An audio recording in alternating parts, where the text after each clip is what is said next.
Installation de Linux Mint 19. Linux Mint 19, donc installation à partir d'une clé USB.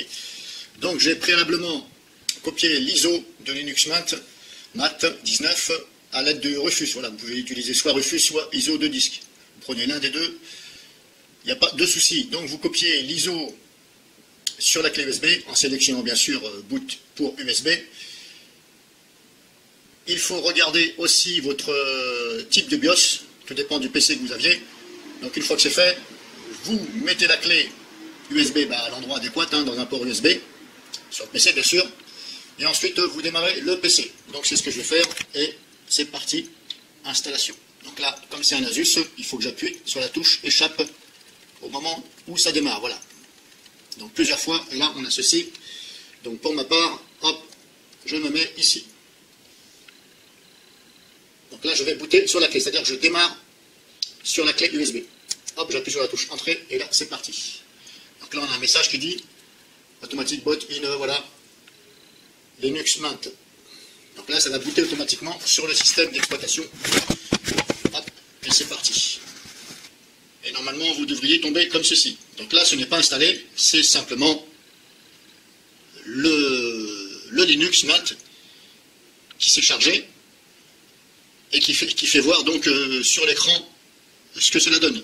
Donc maintenant on va passer à l'installation. Là en fin de compte c'est comme si vous essayez. Là en fin de compte je n'ai pas installé, j'ai simplement booté sur la clé USB et le système fait que c'est comme si que ça vous le présentait, c'est comme si qu'il était installé. Contrairement à Windows, tant que vous ne l'avez pas installé, vous ne pouvez pas voir ceci. Tandis que les Linux, vous pouvez voir déjà ce que ça donne. Alors c'est pas mal, je ne sais pas pourquoi, bon, bref, Windows n'est pas comme ça. Il y a des petites choses intéressantes sur Linux. Enfin, bref, c'est pas le but de cette vidéo. Le but de cette vidéo, c'est pour vous faire voir ceci. Donc je vais essayer quand même de cadrer au maximum. Voilà. Alors, désolé, je fais des petits réglages. Là, donc une fois qu'on est là, on a donc sur l'écran, donc là on peut déjà regarder, naviguer un petit peu avec le Linux. Voilà. Alors je vous conseille quand même de faire ceci sur un ordinateur. Par contre si vous avez un Windows dessus, je ne vous le conseille pas spécialement. Voilà, parce que, eh bien, étant donné qu'avec ce Linux, vous pouvez avoir accès à votre disque dur, à la partition où il y a Windows et éventuellement d'autres partitions. Voilà, ça peut éventuellement, possible que ça crée des fichiers dessus. Je ne dis pas que ça va vous péter votre Windows, mais voilà, je ne vais pas vous le conseiller. Et puis en plus, si vous naviguez sur Internet, vous n'êtes pas protégé par un antivirus. Je n'ai pas dit non plus, et je précise bien pour certaines personnes qui veulent me contredire, je n'ai pas dit que vous allez avoir spécialement des virus, mais le risque zéro n'existe pas. Voilà. Et suivant les pages où vous allez aller, eh bien, étant donné qu'avec ce Linux-là, vous pouvez avoir accès par l'explorateur Linux à votre disque dur Windows, les partitions, donc il est fort possible qu'il y ait des petites choses malsaines qui viennent se mettre sur le disque dur. Voilà. Donc bref, c'est pas le but c'est l'installation. Donc là, on peut faire ce qu'on veut, il suffit de se connecter. En bas à droite, vous avez l'icône de Internet, vous cliquez dessus, ça va vous demander votre mot de passe, etc. Voilà, c'est comme si vous vous connectez avec votre Windows. Vous cliquez sur le signe en bas à droite. Voilà. Alors pourquoi je préfère Linux Mint? Tout simplement parce que ça ressemble, ça ressemble grossièrement, menu démarrer, tout ça, l'emplacement des icônes en bas à droite, ça ressemble à Windows. Voilà. Vous avez tout ce qui est menu et dossier à gauche, en bas à gauche, et tout ce qui est à droite, c'est tout ce qui est son, la date, l'heure, les réglages, le Wi-Fi, etc. Voilà, ça ressemble à Windows. Voilà. Ça, c'est mon avis perso. C'est pour ça que je préfère Linux Mint. Et éventuellement, pour les personnes qui cherchent, qui sont habituées à Windows comme moi, je vous conseillerais plus déjà de vous faire la main sur un Linux Mint. Voilà, déjà pour faire la main. Et après, moi, c'est ma solution préférée. Parmi toutes les solutions que propose Linux. Parce qu'il y en a pas mal. Alors j'en ai testé pas mal, bon, pour l'instant, c'est celle-ci qui me plaît. Donc là, vous avez sur le bureau, hop, je vais faire comme ça ira mieux pour vous. Vous avez ici. Et là, vous avez ici, hop, installe Linux Mint. Donc là, c'est pour lancer l'installation sur le disque dur. Donc là, c'est à vous de vous organiser. Est-ce que vous avez déjà un Windows dessus? Est-ce que vous avez déjà un Linux? Là, je ne sais pas, c'est à vous de vous organiser. Si vous n'êtes pas sûr, vous ne savez pas, il est quand même mieux de prendre un disque dur d'occasion que vous avez, de le remplacer sur le PC où vous faites ça, ou éventuellement d'en acheter un autre et puis de regarder, voilà, pour éviter les mésaventures et éventuellement que vous pétiez votre Windows. Voilà. Alors je dis bien sûr, ça c'est pour les personnes qui sont, voilà, je ne vais pas dire complètement nulles, mais bon, n'ont pas de notion très avancée, on ne sait jamais. Donc là, pour installer ce Linux Mint, moi je vais le faire, j'ai mis un disque dur d'occasion, bien sûr c'était le mien, mais il est d'occasion, il y avait un Windows dessus, j'ai déjà mis un Linux Mint, j'ai déjà fait des essais, mais là je me suis dit je vais faire une vidéo pour l'installer. Donc hop, si vous voulez l'installer, alors bien entendu je vous précise que là je vous fais voir sur Linux Mint, tout dépend après de votre version, mais en général, je dis bien en général, vous avez ici sur le bureau quelque chose comme ça qui est similaire, qui dit installation Linux et la version. Ça je dis en général, hein, je ne vais pas essayer non plus toutes les versions. Il suffit de double-cliquer dessus pour lancer l'installateur, et vous attendez. Et normalement, si l'installateur se lance, hop, voilà, vous êtes comme ça. Là, je vais poser le caméscope. Alors, désolé, je filme avec mon caméscope, là, je suis obligé. Donc là, vous choisissez le langage. Malheureusement, je ne peux pas trop me rapprocher spécialement de l'écran, parce qu'après, vous allez voir que la moitié de l'écran. Donc là, vous sélectionnez le langage avec la flèche avec votre souris, hein, ou alors avec le clavier, hein, vous vous débrouillez là-dessus. Moi, je le fais avec la souris. Donc là, je me suis positionné sur français. Voilà. Je vais faire comme ça parce que, apparemment, on voit mal. Donc là, vous choisissez votre langage. Voilà. Hop, avec la roulette de la souris, vous descendez, vous montez, vous choisissez. Donc mettez-vous bien et vérifiez bien que c'est sur le bon langage. Ensuite, vous cliquez, hop, continuez. Vous cliquez une fois, vous attendez. Ici, hop, indiquez la position de votre clavier. Ici. Vous avez deux colonnes. Une à gauche et une à droite. Alors vous mettez, hop, moi je mets français. Ah, et celle qui est à droite, je mets français. Voilà. En fin de compte, je laisse comme ça. Ça peut se changer après. L'essentiel, c'est de mettre quand même sur le bon langage.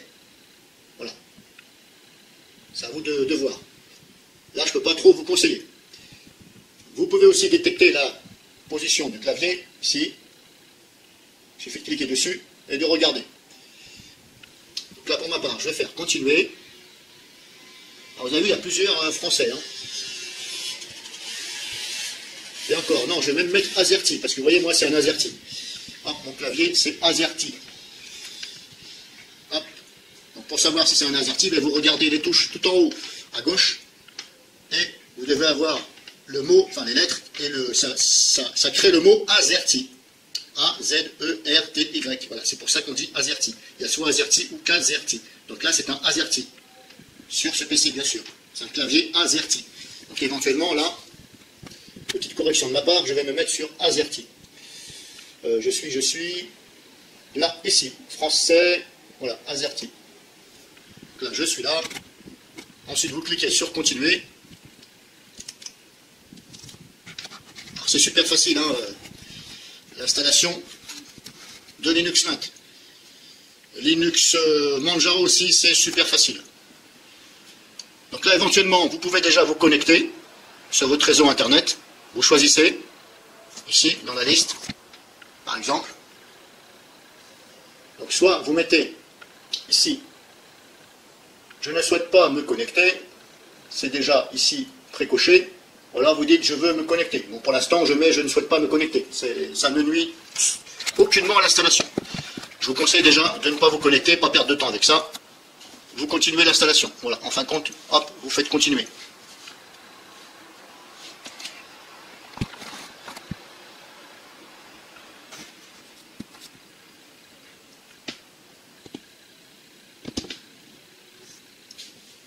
Donc là, vous pouvez donc installer les logiciels tierces pour le matériel, etc., etc. Là, vous pouvez cocher oui. Voilà, installer les logiciels tierces pour le matériel graphique et Wi-Fi, machin MP3. Là, je vous conseille de cliquer sur oui.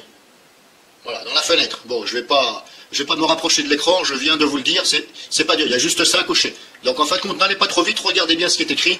Et là où c'est bien marqué, et je vous le répète, installer les logiciels tierces pour le matériel graphique et le Wi-Fi, etc. Vous cochez de façon à ce que ça installe. Et vous cliquez sur continuer en bas à droite. En bas à droite de la fenêtre. Et vous attendez. Vous cliquez une fois sur continuer et vous attendez. Ça peut être plus ou moins long par rapport à la puissance de votre ordinateur. Donc Donc ne vous inquiétez pas, cette vidéo sera accélérée afin de faire moins long à regarder. Donc ne vous inquiétez pas si la voix vous semble bizarre. C'est normal. Et en même temps, je réponds à une personne qui n'a pas su s'exprimer. Et avant de me dire des choses bizarres, il serait bien qu'elle se renseigne sur les montages vidéo. Il est tout à fait normal que quand on accélère la vidéo, la voix suit avec. Vous pouvez éventuellement faire en sorte que la voix se synchronise avec la vidéo. Mais voilà, des fois, ça fait des décalages d'image. Donc c'est à vous de voir. Donc là, on a ici des propositions. Et là, c'est là qu'il faut faire attention. Ici, vous avez ça. Installer Linux Mint à côté de Manjaro. Alors bien sûr, il a détecté qu'il y avait déjà Manjaro dessus. C'est normal puisque je vous ai dit que j'ai déjà essayé des Linux. Donc là, il voit qu'il y a déjà un système Manjaro dessus. Voilà. Donc comme je ne l'aime pas spécialement, je préfère Linux Mint. Voilà. Donc je décide moi d'effacer le disque et réinstaller Linux Mint. Donc là, c'est à vous de cocher la bonne case. Alors bien sûr, si vous avez déjà un Windows à côté ou un Linux, là, c'est à vous de décider. Moi, je ne peux pas décider à votre place. Donc là, je lui dis effacer le disque complet. Effacer le disque et installer Linux Mint. Voilà. Après, bien sûr, avertissement, ceci supprimera tous les logiciels, etc. Mais c'est normal. Donc maintenant, hop. Après, c'est à vous de, si vous voulez, redimensionner. Vous pouvez créer automatiquement ou redimensionner les partitions vous-même. Et là, dans ce cas-là, c'est ce que je vous ai dit. C'est si vous voulez créer une autre partition avec la valeur que vous définissez. Sinon, ça va se faire automatiquement ici. Mais automatiquement, je ne sais pas comment ça se passe. Est-ce que ça va laisser assez de place? Ou est-ce que les deux systèmes d'exploitation vont être vraiment partagés sur la moitié du disque? Là, j'en sais rien. Je n'ai jamais essayé. Personnellement, je vous conseille quand même de choisir ici autre chose et de redimensionner vos partitions et de garder le système d'exploitation si vous voulez. Donc moi, comme je vous ai dit, je mets effacer le disque et installer Linux Mint ici. Donc là, j'efface tout complètement et je réinstalle ce Linux Mint. Donc je vais me retrouver simplement avec Linux Mint dessus. Ça va m'écraser donc l'autre système d'exploitation. Mais là, il faut être sûr de ce que vous faites parce que si vous cliquez sur continuer, là, c'est foutu. Donc là, il faut lire ce qui est marqué. Voilà. Il faudra lire, bien sûr. Là, on clique sur continuer. Et là, une fois que c'est lancé, c'est quasi trop tard. Donc là, on vous demande de choisir votre emplacement. Où êtes-vous? Ici. Là, il s'est mis directement sur Paris. Tant mieux. Voilà. Donc, dans cette fenêtre-là, vous choisissez donc ici. Il faut simplement cliquer dessus, dire Paris, etc. Ou alors, vous pouvez le faire directement ici, en sélectionnant sur la carte, par exemple. Par contre, c'est la carte du monde.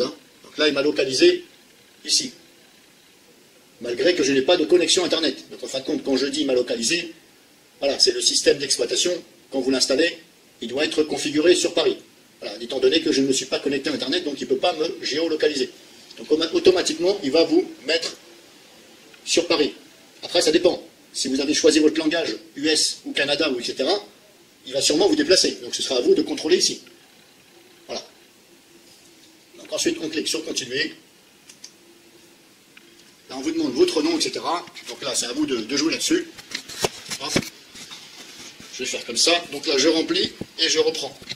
Donc là, on a rempli les informations. Et là, il est trop tard, ça copie les fichiers. Donc là, normalement, je pense que ça a formaté rapidement le disque dur. Alors, on ne le voit pas. Sur Windows, on le voit. On voit formatage rapide.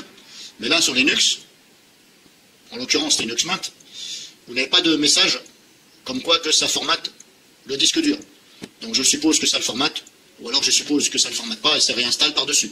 Et en même temps, ça recrée donc la partition. Donc là, on attend jusqu'à la fin. Donc là, je mets en pause le temps que l'installation progresse. Donc je vous fais voir. Alors vous allez avoir des choses qui défilent à l'écran. Vous allez avoir ici des petits trucs. Alors vous laissez comme ça, voilà. Vous attendez. Et la progression en bas ici.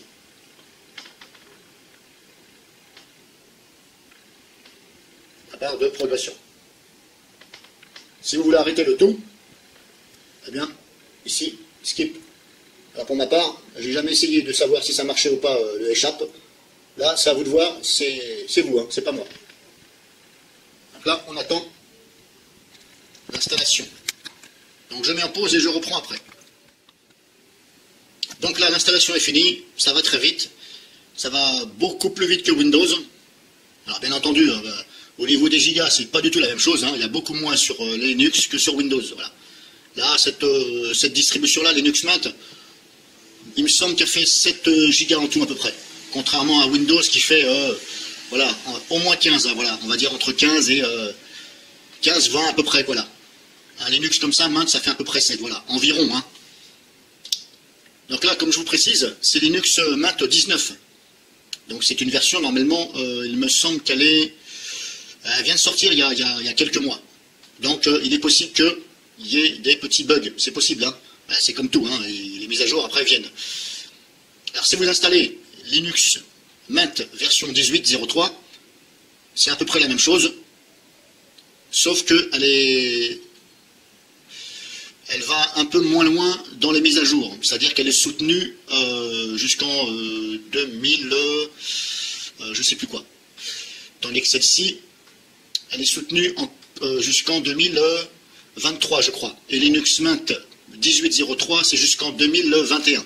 Voilà. C'est un peu comme Windows. Au bout de quelques années, eh bien, ils ne soutiennent plus les mises à jour. Alors ça ne veut pas dire que ça ne va plus fonctionner, mais voilà, il y a peut-être des logiciels que vous n'allez pas pouvoir mettre, ou etc. Mais bon, après c'est à vous de voir. Donc là on a le message, comme quoi l'installation est réussie. Là, là c'est pas dur, hein, il suffit de lire. Donc soit vous sélectionnez, continuez à tester, ici, voilà, vous faites redémarrer. Alors le mieux quand même c'est de redémarrer. Donc moi je vais redémarrer et je vous retrouve juste après. Donc je vais redémarrer et je reprends. Hop, c'est parti, j'ai cliqué sur redémarrer. Donc là, on se retrouve sur le bureau Linux Mint. C'est comme si que vous aviez installé un Windows, tout simplement. Vous allez avoir une fenêtre de bienvenue, etc. Voilà. Si vous voulez lire, vous lisez. Si ça ne vous intéresse pas, eh bien, vous décochez la petite case en bas qui s'appelle « Afficher cette fenêtre au démarrage ». Donc c'est le descriptif grosso modo de l'OS. Donc moi pour ma part, j'enlève la petite coche, je le décoche et je ferme la fenêtre. Tout simplement. Après c'est à vous de voir, documentation, premier pas, etc. Par contre il va falloir prendre votre temps pour faire la lecture. Donc après c'est à vous de voir. Donc n'oubliez pas éventuellement de décocher, afficher cette fenêtre au démarrage. De toute façon, si vous ne l'avez pas fait, au prochain démarrage, elle va se remettre et il va falloir décocher. Après si vous voulez toujours qu'il y ait cette fenêtre au démarrage, eh bien, vous laissez la petite coche cochée et vous fermez simplement la fenêtre. Voilà, donc pour ma part, je l'ai décoché, j'ai fermé la fenêtre et au prochain démarrage, eh bien, la fenêtre ne sera plus visible. Donc là, Linux Mint est installé sur mon disque dur. Donc ça m'a écrasé l'ancien Linux. Ça m'a recréé une partition, donc sur la totalité de mon disque dur. Et je me retrouve avec le Linux Mint 19 sur la totalité de mon disque dur de 500 Go. Voilà. Il n'y a qu'une seule partition et un seul système d'exploitation, puisque je vous ai dit que j'ai tout écrasé. Et après, c'est à vous de voir, de faire votre choix là-dessus. Donc là, la démo elle est finie, je vous ai montré comment installer Linux Mint. Alors bien entendu, cette vidéo c'est pour les personnes qui ne savent pas. Après, libre à vous de la regarder ou pas. Et je précise que vos commentaires à la contre parenthèse, certains petits malins qui veulent faire les malins, je vais donc supprimer votre commentaire et je vais vous bloquer vers mon compte. Voilà, comme ça, vous ne pouvez plus écrire sur mon mur, comme on dit. Et puis même si vous essayez de le refaire avec un autre compte, eh bien, je referai la même chose, voilà. Et c'est pas moi qui vais céder. Donc, avis aux amateurs, ceux qui veulent perdre leur temps, éventuellement. Donc, ils vont se reconnaître. Donc, je referai une prochaine vidéo, cette fois-ci, bien sûr, directement sur l'ordinateur, avec un logiciel de capture d'écran. Je vais essayer de prendre Vodoscreen. J'avais déjà testé, il marche très bien, il est simple, il marche très bien. Il n'y a pas de raison que j'en prenne un autre. Après, ça ne sert à rien d'en mettre trop non plus. Vous en essayez un, voire deux. Vous prenez celui qui vous plaît. S'il fonctionne bien, voilà. Après tout, ça reste un logiciel de capture d'écran vidéo. Voilà, après, c'est à vous de vous organiser. Donc, je referai une vidéo. Alors, bien entendu, l'installation là est finie. Vous pouvez retirer la clé USB. De toute façon, la clé USB, à partir du moment où l'ordinateur redémarre, juste après l'installation, donc, il ne faut pas la retirer avant, hein. Quand l'installation est finie, quand vous cliquez sur redémarrer, vous attendez, et au moment où ça redémarre, vous pouvez enlever la clé, mais pas avant. Et bien entendu, vous pouvez l'enlever ici quand vous êtes sur votre bureau. Alors si vous voulez utiliser le gestionnaire de périphérique pour la retirer, c'est vous qui voyez, c'est pas nécessaire, vous la retirez comme ça. Et surtout, vous ne la retirez pas avant. Pas avant d'avoir redémarré. Et que vous voyez donc le PC redémarrer, ce sera mieux. Parce que ça peut faire des erreurs, et ben, ça va vous obliger à tout recommencer. Yo, yo, yo, yo, yo.